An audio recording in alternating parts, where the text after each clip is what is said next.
जैसे बहुत ही शॉर्ट में श्री अरबिंदो जी के बारे में और माता जी के बारे में, उनके जीवन के बारे में, उनके काम के बारे में बहुत शॉर्टली बताया गया। जब श्री अरबिंदो जी का बायोग्राफी लिखने के लिए कोई मतलब साधक वो चाह रहे थे कि उनके जीवन में कितने घटना घटी है उसको नोट किया जाए, तो जब पूछा गया श्री अरविंद जी से क्या हम लिख सकते हैं, तो श्री अरविंद जी कह रहे हैं क्या आप नेपोलियन बोनापार्ट के बारे में लिख सकते हैं, बड़े बड़े दार्शनिक कवि के बारे में लिख सकते हैं, पर क्या आप वाल्मीकि ऋषि के बारे में लिख सकते हैं क्या?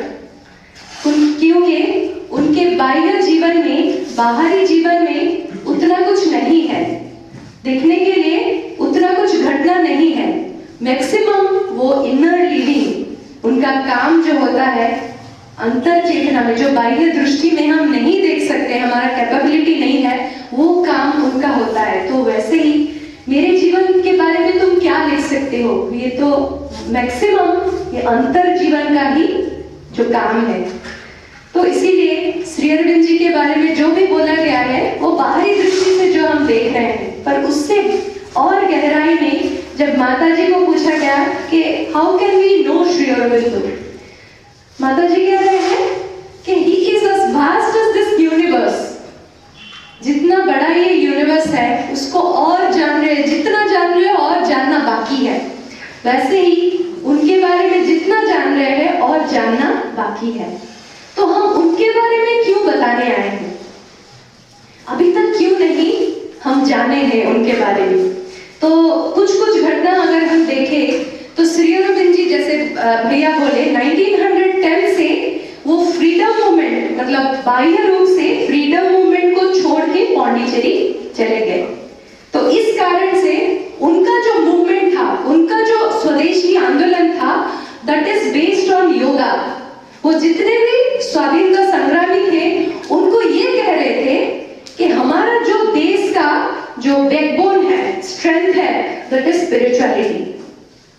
जैसे उनका मतलब उनका ये रियलाइजेशन कैसा आया जब एक बार उनके भाई वारिंद्र कुमार घोष, उनको भी जानते होंगे, he was also a freedom fighter. तो एक बार क्या हुआ, वो जब ऐसे ही फ्रीडम मूवमेंट में दोनों कहीं निकले थे तो वारिंद्र जी को बहुत जोर से बुखार आ गया, माउंटेन फीवर आ गया था। तो जब मतलब कोई भी ट्रीटमेंट उनको दिया जा रहा था, वो उनको ट्रीटमेंट नहीं मिल पा रहा था और he was almost in death bed. तो अचानक उसी जगह पे एक नागा सन्यासी आते हैं उस तरफ से और उनके कमरे के बाहर रुकते हैं और वो जान पाते हैं कि क्या हुआ है उनको। तो वो क्या करते हैं, एक कप में पानी कुछ लाने के लिए बोलते हैं और लकड़ी से कुछ मंत्र पढ़ के, उसको ऐसे कुछ मंत्र पढ़ के वो बोलते हैं कि ये पी लीजिए। तो श्री अरबिंदो जी को तब तक भगवान या ये जो रियलिटी है, जो सुपर पावर, जो मतलब क्रिएटर है, उन पे बिलीव नहीं था। वो चाहते थे देश के लिए काम करने के लिए, तो उसमें ही लगे थे। तो क्या हुआ, वो देखते हैं कि सुबह सच्ची में उनके भाई वारिंद्र ठीक हो जाते हैं। तो उनके अंदर ये रियलाइजेशन आता है कि योगा की शक्ति से अगर किसी का हम शरीर को, तबीयत को ठीक कर सकते हैं, रोग को ठीक कर सकते हैं, तो क्या इस शक्ति से हमारे देश को स्वाधीन नहीं कर सकते? तो इसी को वो मतलब अपना मूल मंत्र लेके पूरे भारत में जिन जिन यूथ को वो भेजते थे, जिन को वो इंस्पायर करते थे कि योगा की शक्ति से हमको हमारा जो भारत है, जो इस बीच बहुत सारे शत्रु आक्रमण से अभी जो वो मतलब जिस गति से वो जिस पीरियड में है, उससे फिर से उद्धार कर सकते हैं। तो जब 1910 में श्री अरबिंदो चले पौंडीचेरी गए, तो योगा की शक्ति से वो वर्ल्ड मूवमेंट को भी, वो बड़े बड़े जैसे हम जानते थे जब वर्ल्ड वॉर 2 हुआ, वर्ल्ड वॉर 2 में सबसे शक्तिशाली और सबसे डिस्ट्रक्टिव पावर था जर्मन के पास, जो कि हिटलर अगर जैसे कहा जाता था, अगर वो ब्रिटिश को अगर वो क्या करता था, अगर वो मतलब उनके साथ लड़ता और इंडिया तक आ जाता, तो श्री अरविंद जी कह रहे हैं कि फिर से इंडिया का उत्थान, इंडिया का फ्रीडम बहुत मुश्किल हो जाता और पूरे विश्व में जो अंधकार शक्ति काम कर रही थी उसका काम हो जाता। पर देखिए हिटलर ने किसको, मतलब जो उसका कारण था, मृत्यु का कारण क्या था? वो सुसाइड किया क्योंकि उसने रूस को आक्रमण किया।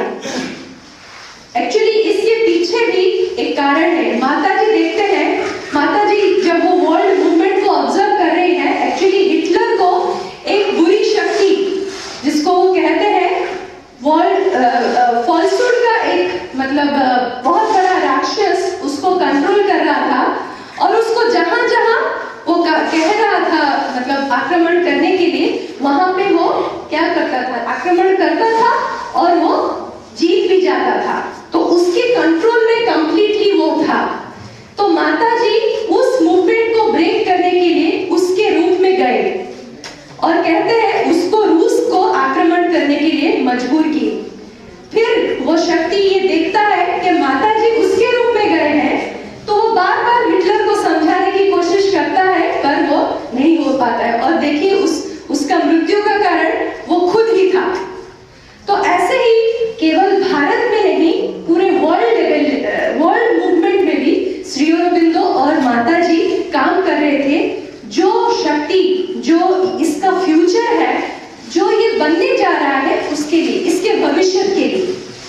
तो हमारा भविष्य क्या है? जैसे भैया बोले कि श्री अरबिंदो जी 40 साल तपस्या करके एक शक्ति का अवतरण किए हैं। तो वो शक्ति का काम क्या है? तो उनके अंदर जो प्रेरणा आया 1910 को कि भारत जरूर स्वाधीन होगा, उसका स्वाधीन होना तय है। It is already sanction from the supreme, भगवान के द्वारा ये तय है। पर ये मानव जाति क्या फ्री है? क्या हम सब अपने आप को फ्री कह सकते हैं? हम किससे बंधे हुए हैं? माया मोह और किससे बंधे हुए हैं? हाँ, थोड़ा उठ के बोलेंगे तो क्लियर हो। अच्छा पॉइंट, यस, टाइम। अच्छा, समय से बंधे हुए हैं। और हमको भी जैसे 1 घंटा ही दिया गया है तो और किससे बंधे हुए हैं?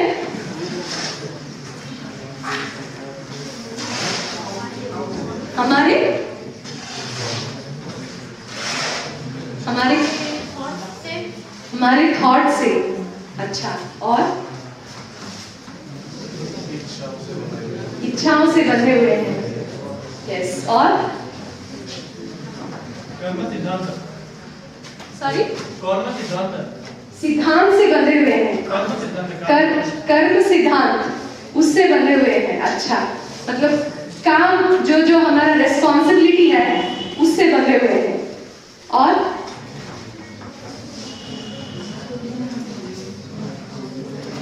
हम खुद अपने आप से बंधे नहीं हुए हैं। अच्छा, कौन यहाँ पे अपने गुस्से से फ्री है? कोई बता सकता है? मैं अपने अभी तक मैंने जीवन में कभी गुस्सा नहीं किया। नहीं बता सकते? हाँ जी, जो 6 रिपू के बारे में, उन सब से हम बंधे हुए हैं। पर सोचिए, ये गुस्सा हमें कब्जा करता है। अभी अगर आपको गुस्सा करने के लिए बोला जाए, अभी थोड़ा गुस्सा कीजिए। कौन यहाँ पे जो सबसे गुस्सा करने वाला है, वो अभी कीजिए। वो भैया को आप पकड़ रहे थे, वो गुस्सा करते हैं क्या ज्यादा?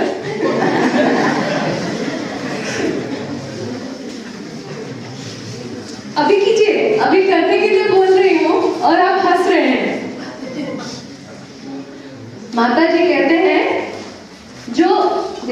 जो हमारे पास होगा, अगर मैं आपको एक पेन मांगूंगी, आपके पास अगर पेन होगा तो आप वो पेन देंगे।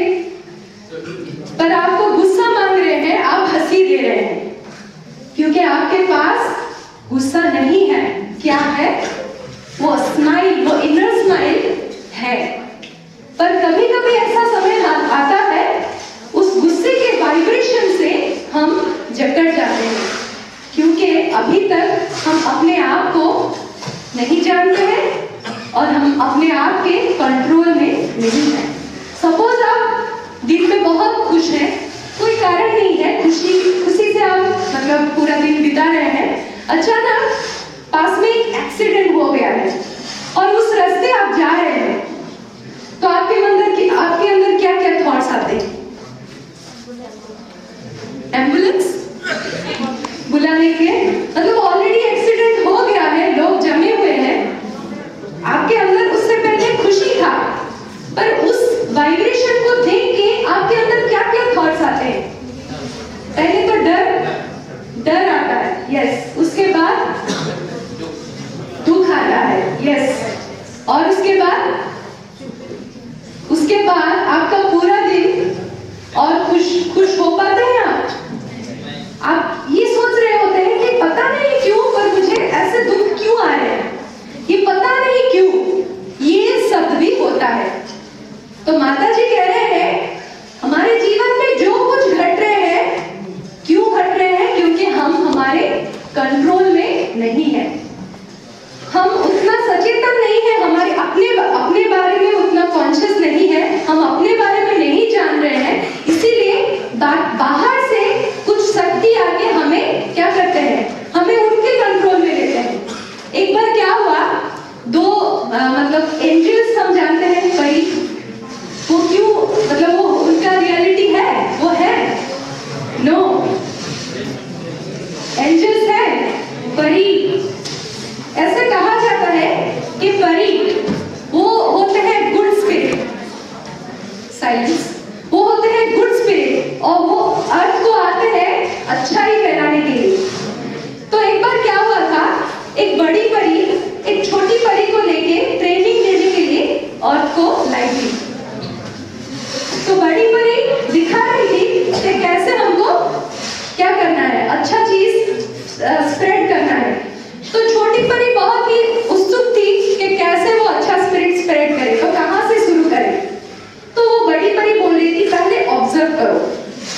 तो देखे, वो परी देख रहे थे एक छोटा सा राक्षस एक व्यक्ति के पीछे जा रहा है, मतलब वो क्या कर रहा है, उसका काम क्या था, बैड स्पिरिट को लोगों के पास पहुंचाना। तो वो देख रहा है, वो परी, छोटी परी देख रही है कि वो धीरे धीरे करके एक व्यक्ति के पास में आके उसको बुरा सजेशन दे रहा है। तो वो क्या कर रहा है, वो एक ऑफिस का मैनेजर है, वो क्या कर रहा है, अपने ऑफिस को जाते ही जिसको देख रहा है उसको गाली कर रहा है, ये ठीक नहीं हुआ, वो ठीक नहीं हुआ। तो वो छोटी परी देख रही है कि उसका जो बैड स्पिरिट उसके पीछे है, वो जब गाली कर रहा है और दूसरा व्यक्ति जब उसको रिसीव कर दे रहा है, वो मल्टीप्लाई होते जा रहा है, वो बैड स्पिरिट मल्टीप्लाई होते जा रहा है। और वही व्यक्ति फिर क्या कर रहा है, घर को जा रहा है, अपने घर को लौटता है, उसी मोड में लौटता है। तो क्या हुआ, जब घर में पहुंचा खाना खाने के लिए, कुछ उस खाने में थोड़ा सा क्या था, नमक नहीं था।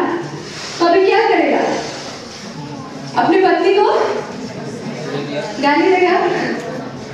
तो अभी बड़ी परी क्या बोली कि अभी हम काम कर सकते हैं, तो उस चेन को कैसे ब्रेक करना है, जो मतलब क्या, जो अभी जो नेगेटिव थॉट्स चारों तरफ स्प्रेड हो रहा है, उसको कैसे ब्रेक करना है। तो वो क्या हुआ, उनके पत्नी के पास एक अच्छा सजेशन दी कि ये बोली कि अभी वो अच्छे मूड में नहीं है, अभी अगर उनको बताएंगे, अभी अगर उनको गुस्सा करके हम रिप्लाई देंगे तो इसका सलूशन नहीं है। तो जब वो जोर जोर से गाली दे रहे हैं, उनकी पत्नी स्माइल कर रहे हैं, तो अभी चेन ब्रेक होगा या और बढ़ेगा। तो हम अगर ये चीज, ये जो सुख में चल रहे हैं, उसको अगर हम देख पाते, उसको अगर हम कंट्रोल कर पाते, तो हमारे जीवन में झगड़ा होता हम चाहते हैं नहीं।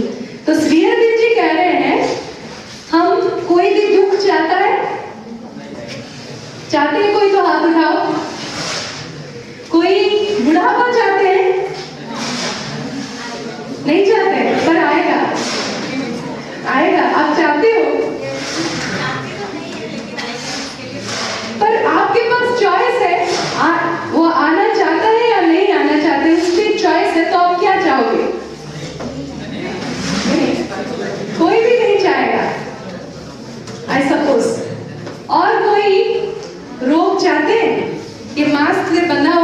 चाहते हैं अपने आप को? शेष में वो पूछ रहे हैं, कोई मृत्यु चाहता है? कोई भी? कॉन्फिडेंटली बताइए, कोई भी मृत्यु चाहते हैं? नहीं चाहते। तो श्री अरविंद जी कह रहे हैं, जो जो चीज हम नहीं चाहते हैं उन सब से हमें मुक्त होने का अधिकार है या नहीं? तो ये अधिकार हमें मिलेगा कि नहीं? तो वो कह रहे हैं, अभी तक हम जिस अवस्था में पहुंचे हैं इवोल्यूशनरी प्रोसेस में, अभी हम मन तक आके पहुंचे हैं, मनुष्य तक आके पहुंचे हैं। हमसे और बेहतर कोई जीव है नहीं। तो क्या हम यहाँ इस पृथ्वी के फाइनल है? सोच के बताइए, इस पृथ्वी में क्या मनुष्य फाइनल है? तो उसके बाद क्या है?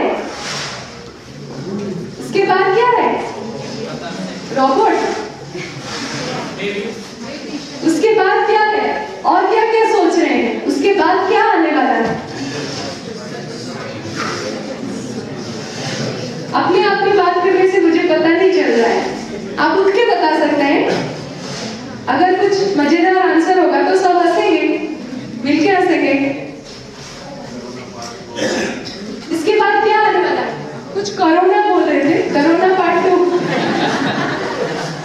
ऑलरेडी आ गया है, पार्ट 2 और पार्ट 3 पार्ट 4 चाहते हैं क्या?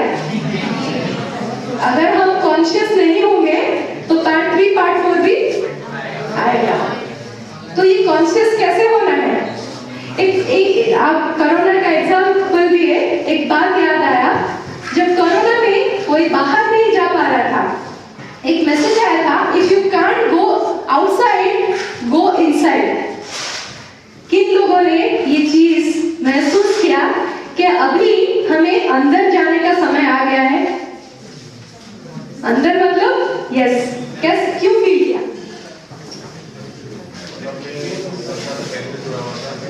हाँ हाँ हाँ, अच्छा। तो उसके बाद वो मतलब भैया बोल रहे हैं कि मेडिटेशन, उस समय में मेडिटेशन का प्रैक्टिस उन्होंने किया, तो उससे आपको क्या मिला? तो आपको मतलब ऐसा लगता है कि बाहर में कुछ भी हो सकता है, अंदर में आपको काम देना है। Very good. बाहर में कितना कुछ चल रहा है, हर वक्त कुछ नया घट रहा है। अगर हम बाहरी इन्फ्लुएंसेस से अगर हम ऐसे जुड़े रहेंगे, जैसे एक्सीडेंट का एग्जांपल दिया गया, वैसे ही अगर बाहरी जीवन ही जीते रहेंगे तो ऐसे ही हमको वो इन्फ्लुएंस करता रहेगा। अगर हमारे अंदर जो टर्बुलेंस है उसका कंट्रोल, उसका चाबी हमारे पास नहीं होगा, उसको अगर कंट्रोल नहीं कर पाएंगे तो हम ऐसे ही जीवन जीते रहेंगे और ये जो बाकी चीजें हमें आके इन्फ्लुएंस करते रहेंगे, हम अपने कंट्रोल में नहीं रख सकते। तो इसीलिए श्री अरविंद जी कह रहे हैं कि ये मनुष्य शेष नहीं है। अगर शेष होता तो उसके जीवन में हर वक्त खुशी होती, परम आनंद से वो रह पाता। उसके अंदर ये बीमारी, ये इम्परफेक्शंस, ये दुख, ये सब क्यों है? अगर भगवान ने ये क्रिएशन बनाया है तो एक हैप्पी एंडिंग होना चाहिए ना। ऐसे देखिए, हमारे क्रिएशन में प्लांट किंगडम भी है, उनके अंदर कितनी खुशी, कितनी शांति, जब हम कोई फूल देखते हैं तो हमें कितना अच्छा लगता है। एनिमल किंगडम देखिए, वो जितना उनको चाहिए उतना ही खाते हैं, उनका उससे ज्यादा डिजायर नहीं रहता है, तो वो भी अपनी लाइफ में खुश हैं। पर हम ह्यूमन बीइंग क्यों डिससैटिस्फाइड? हाँ, ग्रीड, ये डिससैटिस्फैक्शन हमें और ज्यादा। अगर आप चाहेंगे, अभी आप सब बीएड कोर्स कर रहे हैं, उसके पीछे आपका लक्ष्य क्या है? नौकरी? पूरा क्लियर है ना? बीएड पहले हम सोचते थे कि टीचर होना एक नोबल प्रोफेशन है, अभी नौकरी ही है। नौकरी ना मिले तो टीचर से किस काम का ना? Government job. और क्या है? हम क्यों पढ़ रहे हैं बीएड?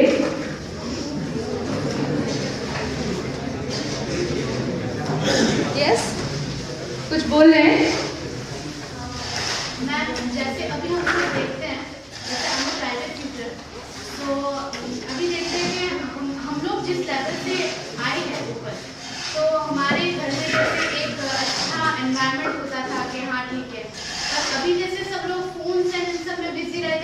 बच्चे ऐसा होता है कि बात करना भी नहीं जानते कि how to act in front of a teacher, कि वो लोग कुछ भी कमेंट कर देते हैं कि लाइक मैम आपकी टीवी बहुत अच्छी है, तो इस टाइप के। तो दे डोंट नो कि हाउ मतलब कैसे अपने बड़ों से बात करते हैं, कैसे मतलब एक सोशल कुछ एक्टिविटी में अगर जाए तो कैसे उसमें पार्ट कर सकते हैं।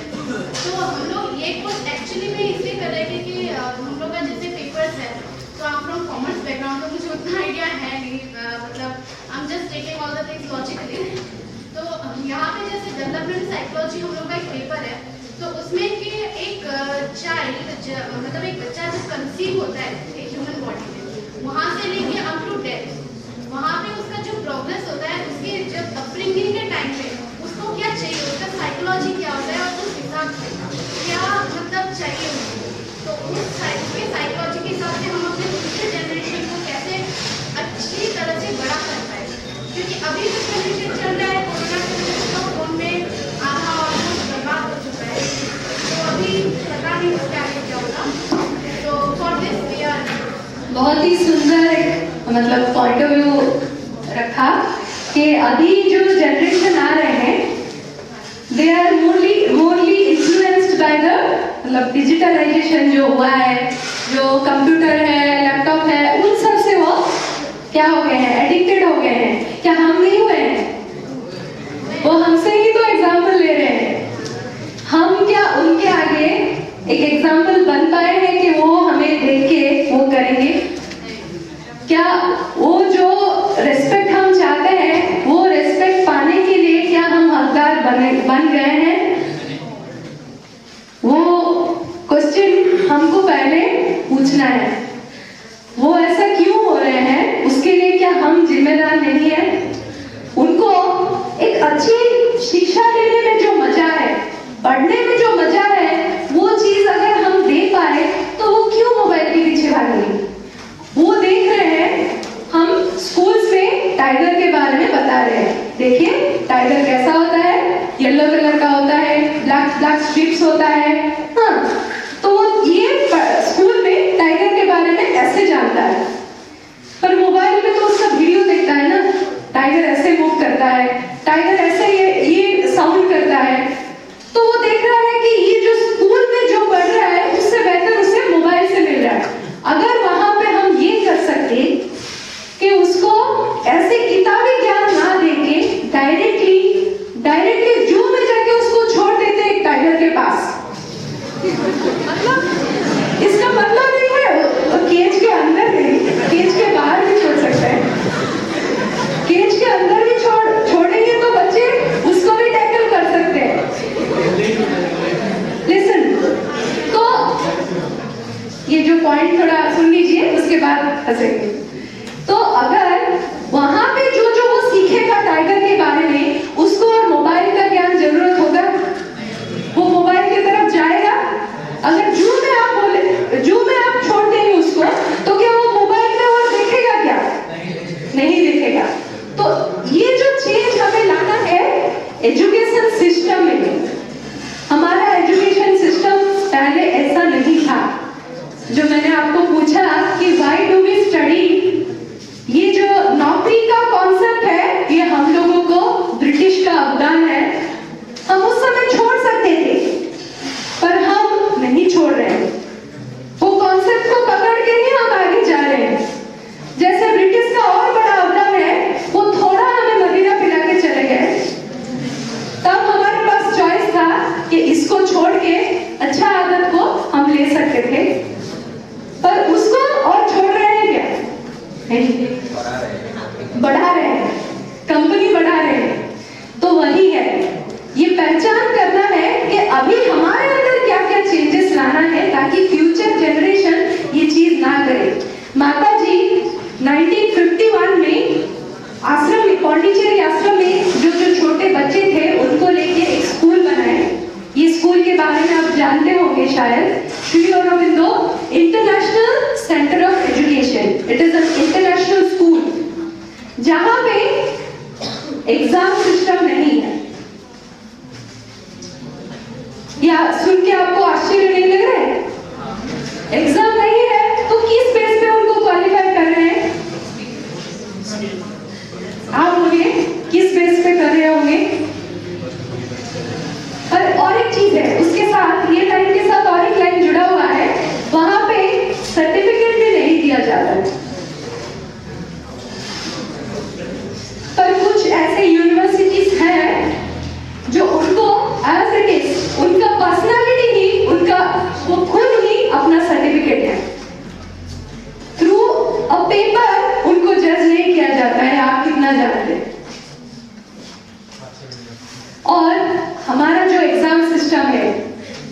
एक तरह के एग्जाम को आप सब अपियर करना चाह रहे हैं। सपोज जंगल में एक बार ऐसा ही एग्जाम होने के लिए सोचा गया, तो वहां पे कैंडिडेट्स कौन थे, मतलब वहां पे परीक्षा देने के लिए बंदर गया था, हाथी गया था और मछली भी गई थी। ठीक है, तो साइलेंस। आप सुनना चाहते हैं या बंद कर दें? बंद कर दें। तो पहला एग्जाम था कि कौन पहले पेड़ चढ़ पाएगा, तो कौन फर्स्ट हुआ होगा? बंदर। और दोनों पेड़, मछली कैसे पेड़ चढ़ पाएगी? और हाथी तो पेड़ तोड़ सकता है, चढ़ कैसे पाएगा? नो। तो ये दोनों एक सब्जेक्ट में थे। दूसरा था कौन पानी में तैर सकता है, एक जगह से और एक फिनिशिंग लाइन कौन पहले पार कर सकता है, तो कौन जीतेगा और कौन हारेगा? बंदर और हाथी। और ऐसे ही तो तीनों के तीनों अगर जब फाइनल इवैल्यूएशन हुए तो 3 सब्जेक्ट में 2 व्यक्ति फेल है, तो फाइनली क्या डिक्लेयर होगा कि तीनों के तीनों फेल। वैसे ही हमारा सिस्टम है कि नहीं? अभी किसी का क्या कैपेबिलिटी है, किसी के अंदर शायद म्यूजिक को लेके कुछ करने का टैलेंट है, किसी के अंदर शायद आर्ट को लेके कुछ करने का टैलेंट है, किसी के अंदर स्पोर्ट्स को लेके कुछ करने का टैलेंट है, पर एक ही सिस्टम के बेसिस पे हम किसी को पास किसी को फेल कैसे बोल सकते हैं? तो टीचर का, आप लोग फ्यूचर टीचर्स हैं, तो एक टीचर का रिस्पॉन्सिबिलिटी है इंडिविजुअली उसके अंदर क्या टैलेंट है उसको रिकॉग्नाइज करना। इसीलिए श्री अरविंद जी बोलते हैं a teacher must be a yogi. योगी पहले जो गुरु थे, गुरुकुल आश्रम था, तब गुरु बच्चों को एक साथ बिठा के सिलेबस वाइज नहीं पढ़ाते थे। वो बोलते थे एक गाय लेके जाओ, 100 गाय होने पर आओ। ये कैसा शिक्षा है? इसमें क्या सीखेगा? इसके थ्रू वो बच्चा क्या सीखेगा? कुछ सीखेगा? क्या सीखेगा? एक गाय लेके आए, तो एक गाय से 100 गाय करने में तो बहुत कुछ करना पड़ेगा। जिंदगी में हमको कुछ करना है, तो एक गाय से 2 गाय एग्जैक्टली पेशेंस, जो उस भी जो धैर्य वो सीखेगा।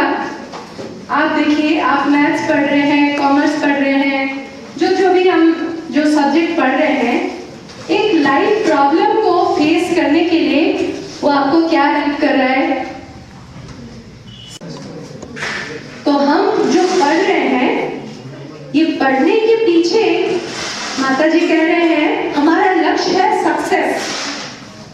ये जो फंडा बना दिया गया है कि सक्सेस के पीछे भागो, पर माता जी कह रहे हैं कि our aim is not success, our aim is perfection. Perfection क्या है? सक्सेस आपको क्या कर देता है? एक जगह पे सीमित कर देता है। आप सपोज आप ये बनना चाहते हैं, सपोज आपने एक गोल रखा है, अगर वो अचीव हो गया तो हो गया, खत्म। उसके बाद क्या? तो सक्सेस हमें एक जगह पे लिमिट कर देता है। परफेक्शन हमें ये कहता है कि हम जितना जाने हैं उतना काफी नहीं है और बहुत कुछ हमें और जानना है। सपोज एक व्यक्ति का, एक स्टूडेंट का एम है वो डॉक्टर बनना चाहता है, ठीक है? तो वो उसके लाइफ में उसने बहुत झूठ बोले, उसके लाइफ में उसने बहुत चोरी की, ठीक है, पर पढ़ने में वो अच्छा था, पढ़ लिया, पर उस समय में डॉक्टर बनने के लिए कितना डोनेशन चाहिए, कितना पैसा चाहिए डॉक्टर बनने के लिए, वो करके वो डॉक्टर बन भी गया। तो वो बन के क्या होगा? अच्छा डॉक्टर बनेगा या करप्टेड डॉक्टर बनेगा? ऐसे बहुत अच्छे भी डॉक्टर हैं, पर मैक्सिमम आजकल हम क्या देख रहे हैं, वो पेशेंट को ठीक क्या कर रहे हैं, वो मार रहे हैं। ऑलरेडी डेथ डिक्लेयर हो गया होगा, पर वो कहते हैं कि ये नहीं है डेथ, आप और पैसा लाइए।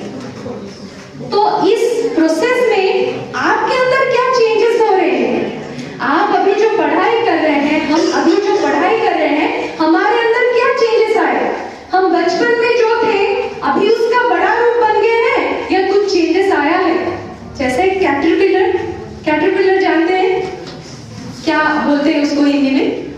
आप क्या बोलते हैं? तिल्ली। हाँ, तिल्ली तिल्ली बोलते हैं शायद। तो उसका क्या एम है कि वो मोटा, रिच, सक्सेसफुल कैटरपिलर बने? उसका एम है क्या वो रिच सक्सेसफुल कैटरपिलर बने, जहां है वहां सेटल हो जाए? तो उसका एम क्या है? To become a beautiful butterfly. वैसे ही हमारा एम नहीं है हम जहां पे है वहीं पे सक्सेसफुल बन जाए, सेटल हो जाए। हमारा एम है, श्री अरविंद जी कह रहे हैं कि man is not the final, ये एक ट्रांजिशनल बीइंग है। वो अपने अंदर जो जो कमियां देख रहा है वो उसको परफेक्शन की ओर जा सकता है थ्रू अ ट्रांसफॉर्मेशन। जैसे वो तिल्ली के अंदर जैसे ट्रांसफॉर्मेशन हो रहा है, क्या वो बहुत इजी है? उसका जो शरीर, उसका जो मतलब जो होते हैं वो धीरे धीरे करके उसके बॉडी से निकलते हैं, और जब वो बटरफ्लाई में कन्वर्ट होता है वो बहुत, उसके जो कुकुर के अंदर बहुत ही स्ट्रगलफुल लाइफ होता है, उसके बाद जाके वो उड़ना सीखती है। तो ये जो हमारे जीवन में भी जो ट्रांसफॉर्मेशन आने वाला है, that is not easy. But Shri Arvind ji कह रहे हैं कि अगर हम वो हायर फोर्स जिसको हम कह रहे हैं भगवान, उनके साथ हम अपने आप को जुड़ने की कोशिश करें और हम अपना जो काम करें वो करें। पहले क्या कहा जाता है? योगा मतलब घर सब छोड़ो, हिमालय जाओ या कहीं जंगल में जाओ, साधना करो। ये योगा इसका मतलब नहीं है। हम जो काम कर रहे हैं, अभी आप पढ़ाई कर रहे हो, उसको भी योगा के साथ आप जोड़ सकते हैं। हम कहते हैं विद्या साधना, कहते हैं कि नहीं? तो उसको भी साधना का माध्यम हम दे सकते हैं, तभी जाके हम परफेक्शन की ओर, पूर्णता की ओर पहुंचने की कोशिश कर सकते हैं। जो भी काम कर रहे हैं, जो भी रोल में है, उसको छोड़ना नहीं है, उसके साथ भगवान को जोड़ना है। जैसे एक है, उसके साइड में जीरो लगाने से क्या होगा? और एक जीरो, और एक जीरो, और एक जीरो, 10,000। ये एक को मैं पूरा निकाल दूंगी तो क्या होगा? और दो जीरो पीछे ऐड कर दूंगी तो बड़ा जीरो। ये एक है हमारे जीवन में भगवान की उपस्थिति। ये जो जीरो ऐड कर रहे हैं, एजुकेशन, क्वालिफिकेशन, जॉब, फैमिली, अगर वो एक को निकाल देंगे तो फाइनली हम क्या बनेंगे? Zero zero. वो बनना चाहते हैं क्या? एक बार क्या हुआ था, एक ऐसे ही ग्राउंड था, ठीक है? ग्राउंड में दो व्यक्ति क्या कर रहे थे? दूर से एक व्यक्ति देख रहा है कि दो व्यक्ति एक गड्ढा खोद रहा है, दूसरा एक व्यक्ति उस गड्ढे को भर रहा है। जो मिट्टी निकाला था उसी मिट्टी से वो गड्ढे को भर रहा है। तो सुबह वो अपने काम में गया, जब लौट रहा है वो देख रहा है वो दोनों व्यक्ति सुबह से शाम तक वही काम कर रहे हैं। पूरे ग्राउंड पर गड्ढा खोल दिए हैं, उसको भर भी दिए हैं। ये समझ नहीं पाए ये लोग क्या काम कर रहे हैं। तो वो साहस करके उनके पूछने के लिए गया कि आप दोनों यहाँ पे क्या काम कर रहे हैं? तो उन दोनों में से एक व्यक्ति उनके पास आया और बोला, देखिए हम 3 जनों को यहाँ पे कॉन्ट्रैक्ट मिला था। मेरा काम था गड्ढा खोदना, दूसरा व्यक्ति का काम था पौधा लगाना, तीसरा व्यक्ति का काम था गड्ढा बंद करना। आज वो सेकंड व्यक्ति एब्सेंट है, पर हम लोग अपना काम सिंसियरली कर रहे हैं। तो वहां पे कोई काम हो रहा है ना?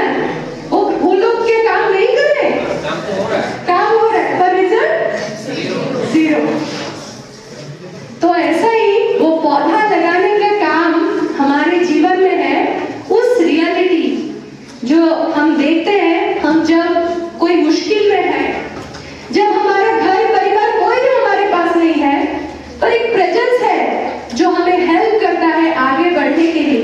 जब हम डिप्रेशन में होते हैं, जब हमारे जीवन में कोई अच्छा नहीं होता है, हमको एनकरेज करते हैं आगे बढ़ने के लिए। हमारे अंदर में वो प्रेजेंस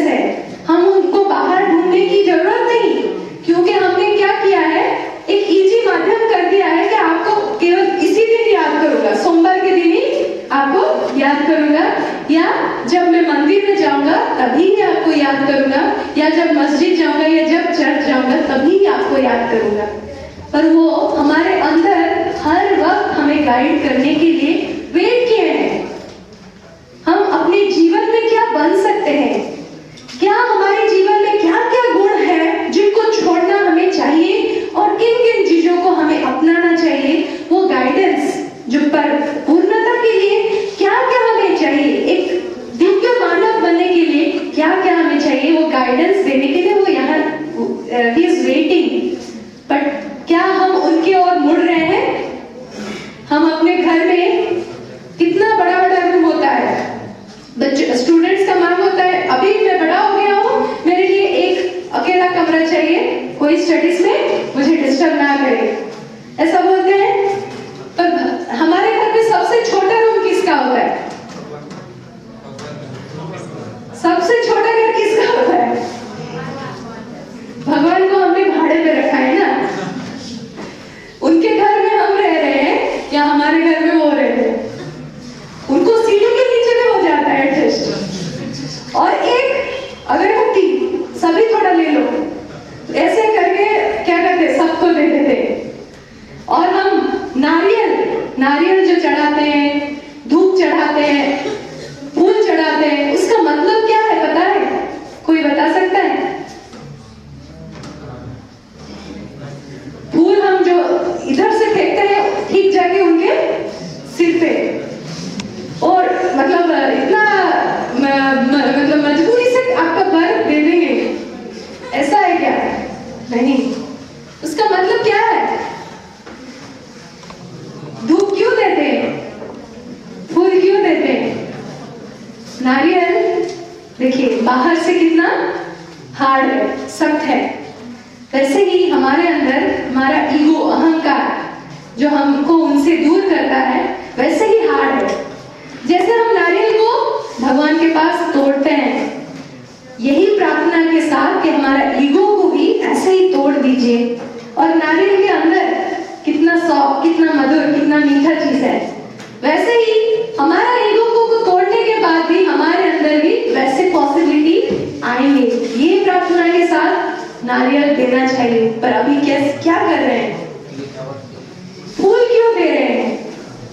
फूल कभी भी दूसरों मतलब अपने लिए नहीं, मतलब वो उसका जो सुंदरता है वो अपने लिए कभी नहीं है, वो भगवान के लिए उसका सुंदरता है, इसीलिए वो इतना सुंदर है। और उसको जब भगवान के पास देते हैं, उसके जैसा हमारा जीवन भी सुंदर बना दीजिए, ये प्रार्थना के साथ देना चाहिए। और अगरबत्ती वो खुद जलता है और अपना परिवेश को सुगंधित कर रहा है कि नहीं?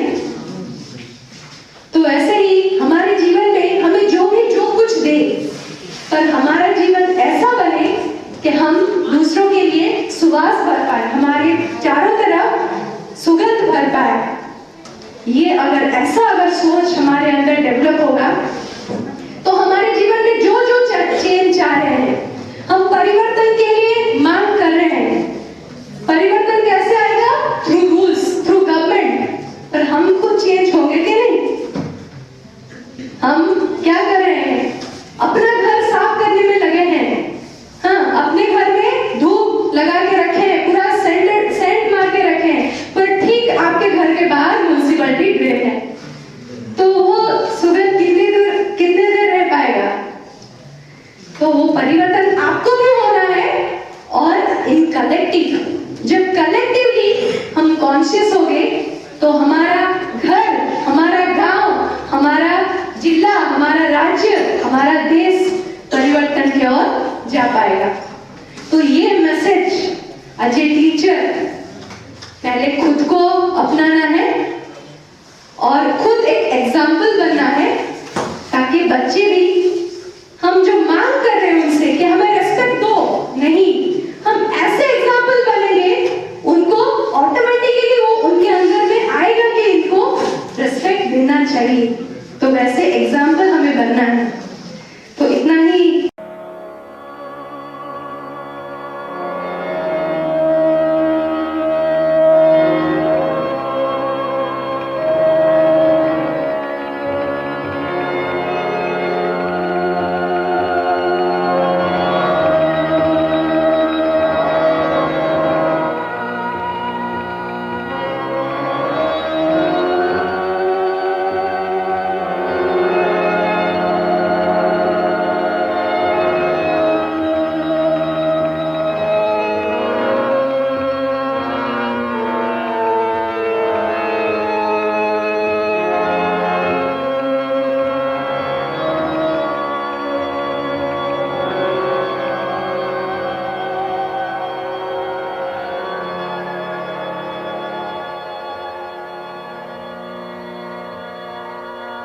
A vision meets her of supernal powers that draw her as if mighty kinsmen lords. Approaching with strange, great, luminous gaze,